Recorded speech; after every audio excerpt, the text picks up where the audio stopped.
Okay.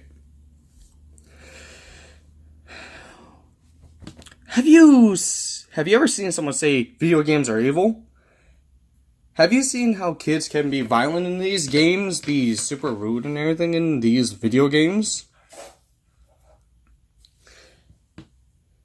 Here is a video about video games and how they are not making people violent.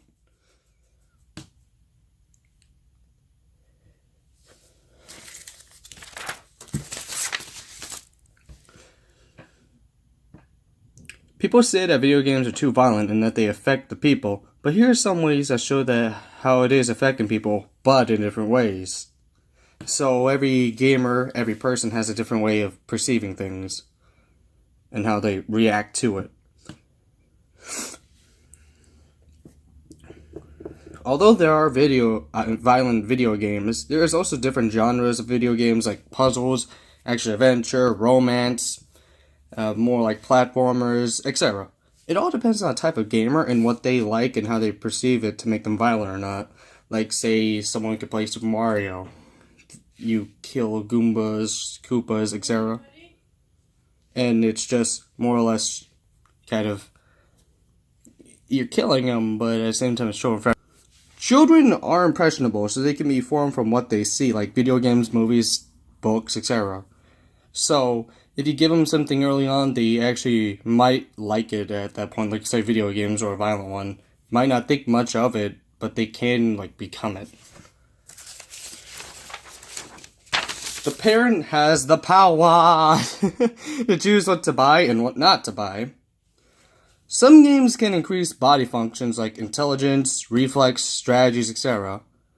Like, if you play a game for too long, it might actually increase your way of pressing the buttons. Like before, you had to look at the buttons, understand everything. When you play it for too long, you just do it by second nature. Some violent video games and other genres actually have a great story that you can experience. Like some horror games, it might be scary and everything. It might include some blood and everything. But it actually becomes more or less, you find out the truth. And it actually becomes like a beautiful or, well, sad game. Well, there are some times when a game has tons of violence and we kill animals like dogs, wolves, etc. Just like lions and everything. Even a big spider. Only, if we saw it in real life, if we hurt the dog, we would just instantly say sorry. The cat, we would say sorry. And the spider, we would find the closest thing to kill quickly. Well, what people question about video games is that you get to see some really bad stuff. Like in a game called Metal Gear Rising: Revengeance, is a game where you're a guy who you kill a lot of people, it gets a lot of blood, and there's arms and limbs everywhere.